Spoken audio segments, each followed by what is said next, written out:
講到這個特別來的風颱巴威呢，有氣象專家講，算起來算是西北颱。這個風颱結構真完整，未輸乎自2024年的三號級風颱，會透12級以上的強陣風，恐驚會造成嚴重災情。面對着這巴威風颱威脅，台北市勞動局也抽查大型的營造工地，要求着要落實防災措施，降低意外甲風險。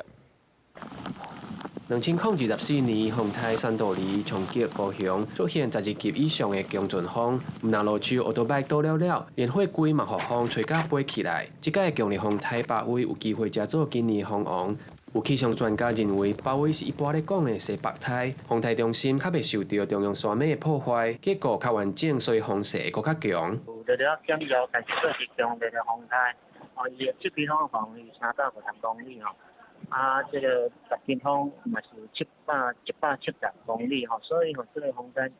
強度真強啦所以都真大粒。氣象專家表示，拜五開始風會較透，拜五暗時到拜六影響上大。根據氣象署的資料，是到沿海擴闊地區甲離島有機會會出現9級到11級的強陣風，北部甲離島甚至有可能透12級以上的強陣風。為了預防像2024年風颱三道里，甲厝瓜吹甲飛去，也是工地物件吹倒去，危害民眾的安全。因應巴威風颱，台北市勞動局嘛抽查大型營造工地，希望降低意外的風險。因為這工地的塔吊會發生一寡大風颱，因為風受大造成的災害，所以阮針對